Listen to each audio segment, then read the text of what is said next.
नमस्ते। चलिए आज बात करते हैं खाने की। जरा सोचिए, आज सुबह जो नाश्ता किया, क्या वो सिर्फ पेट भरने का एक जरिया था या उससे कुछ ज्यादा? आज हम यही जानेंगे कि हमारी थाली में जो खाना है वो सिर्फ खाना नहीं है, वो हमारे शरीर का ईंधन है, हमारी संस्कृति का आईना है और हमारी सेहत की चाबी भी। तो चलिए इस मजेदार सफर पे निकलते हैं। देखिए, ये बात हजारों साल पहले कही गई थी, लेकिन आज भी उतनी ही सच्ची है। खाना ही तो जीवन है। पर सवाल ये है कि सही खाना होता क्या है? हमारे शरीर को असल में चाहिए क्या ताकि वो अपना काम बेस्ट तरीके से कर सके? आज हम इसी राज से पर्दा उठाने वाले हैं। तो आज के इस सफर में हम भारत के अलग अलग जायकों से लेकर खाने के पीछे के साइंस तक जाएंगे। समझेंगे कि पोषक तत्व क्या होते हैं, एक बैलेंस थाली का सीक्रेट क्या है, और ये भी देखेंगे कि हमारा खाना हम तक पहुंचता कैसे है। चलिए शुरू करते हैं। कभी सोचा है कि ऐसा क्यों है कि उत्तर में मक्के दी रोटी और सरसों दा साग चलता है तो दक्षिण में इडली डोसा की धूम है? या पूर्वोत्तर का खाना पश्चिम के खाने से इतना अलग क्यों है?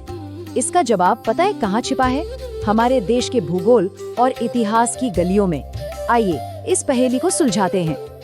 तो देखिए, बात बड़ी सीधी सी है। जो जहाँ उगता है वही वहाँ पकता है।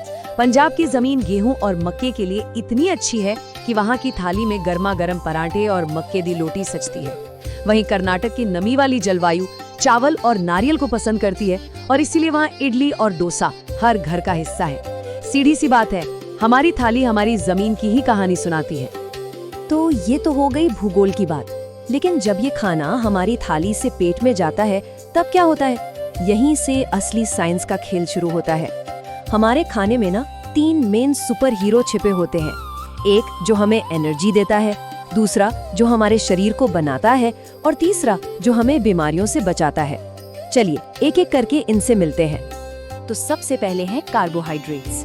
ये हैं हमारे शरीर के इंस्टेंट एनर्जी सोर्स। मतलब जैसे गाड़ी के लिए पेट्रोल, वैसे हमारे लिए कार्बोहाइड्रेट्स।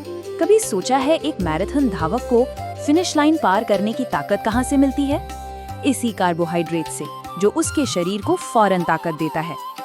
और ये एनर्जी कहीं दूर नहीं, हमारी अपनी रसोई में ही है। सुबह की रोटी हो, दोपहर के चावल या शाम का केला, ये सब हमें दिन भर की भाग दौड़ के लिए तैयार करते हैं। अगली बार जब आलू खाएं तो याद रखिएगा कि हम अपनी बॉडी की बैटरी चार्ज कर रहे हैं। अब आते हैं वसा यानी फैट्स पर।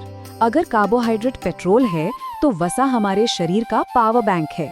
ये एनर्जी को स्टोर करके रखता है। याद है सर्दियों में दादी नानी घी और मेवों के लड्डू क्यों बनाती थी? क्योंकि घी और मेवों में जो फैट होता है वो शरीर को गर्म रखने और लंबे समय तक एनर्जी देने का काम करता है। तो ये एनर्जी बैंक बढ़ता कहाँ से है? हमारे पास दोनों ऑप्शन है। पौधों से मिलने वाला अच्छा फैट हमें बादाम, अखरोट और सरसों के तेल से मिलता है, और जानवरों से मिलने वाला फैट दूध, घी और अंडे में छिपा होता है। बस बैलेंस बनाना जरूरी है। और अब मिलते हैं हमारे तीसरे हीरो से, प्रोटीन। ये हैं हमारे शरीर के बॉडी बिल्डर्स। जब चोट लगती है या हम कसरत करते हैं तो यही प्रोटीन हमारी मांसपेशियों की मरम्मत करता है। बच्चों की लंबाई और मजबूती के पीछे भी इसी का हाथ है। प्रोटीन के बिना हमारे शरीर का ढांचा ही अधूरा है। और अच्छी बात यह है कि प्रोटीन के लिए हमारे पास ऑप्शंस की कोई कमी नहीं है। दाल, राजमा और सोयाबीन शाकाहारियों के लिए पावर हाउस हैं, जबकि दूध, पनीर और अंडे भी बेहतरीन सोर्स हैं। अलग अलग जगहों से प्रोटीन लेना बहुत जरूरी है ताकि शरीर को हर तरह के जरूरी अमीनो एसिड मिल सके। तो हमने एनर्जी और बॉडी बिल्डिंग की बात कर ली, लेकिन एक और टीम है जो पर्दे के पीछे से काम करती है, विटामिन और खनिज। हमें इनकी जरूरत बहुत थोड़ी मात्रा में होती है, लेकिन इनकी कमी से हमारा पूरा सिस्टम गड़बड़ा सकता है। ये समझ लीजिए हमारे शरीर के अदृश्य बॉडीगार्ड्स हैं। एक कहानी सुनाता हूँ। कल्पना कीजिए 18वीं सदी का एक जहाज जो महीनों से समंदर में है।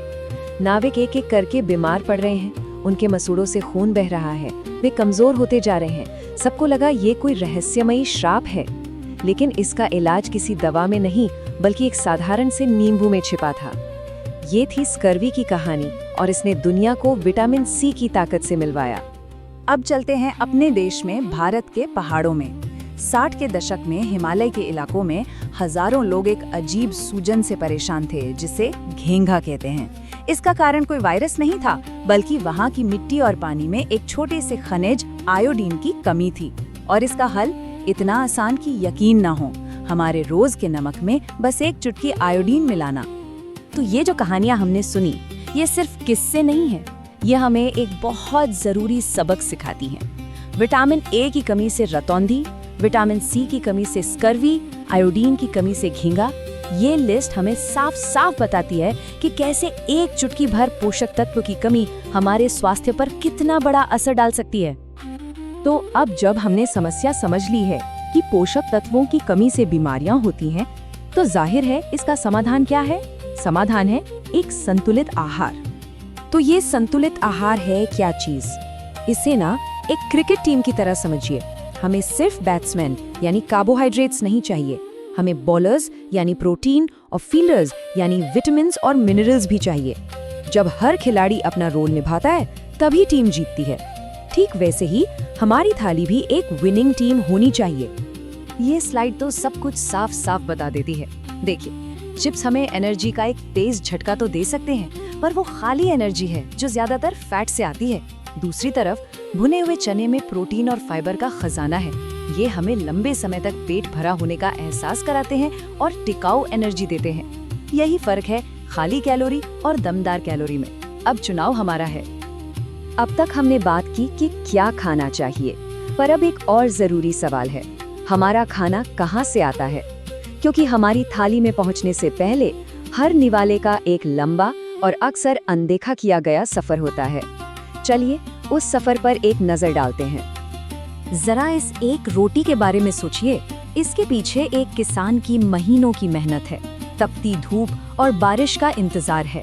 इसके पीछे उन ड्राइवरों का पसीना है जो अनाज को बाजारों तक लाते हैं, और उन मिल मजदूरों की मेहनत है जो इसे आटे में बदलते हैं। ये सिर्फ एक रोटी नहीं, ये अनगिनत हाथों की कहानी है। इस पूरे सफर को फूड माइल्स कहते हैं। मतलब हमारा खाना हम तक पहुंचने में कितने किलोमीटर चला।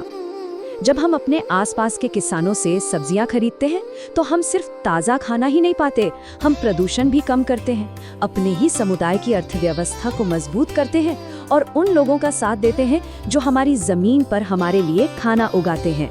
ये तो हर तरफ से फायदे का सौदा है। तो अगली बार जब थाली सामने हो, तो उसे सिर्फ खाना मत समझिए, उस किसान को याद कीजिए, उस लंबे सफर को याद कीजिए। खाने का सम्मान करने का मतलब है उसकी पूरी यात्रा का सम्मान करना।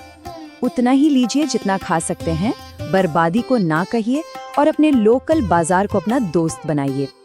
तो मैं आज एक सवाल के साथ अपनी बात खत्म करूंगा। हमारी अगली खरीदारी क्या सिर्फ हमारे लिए होगी या हमारे समुदाय और इस धरती के लिए भी? याद रखिए, हमारी थाली में दुनिया बदलने की ताकत है।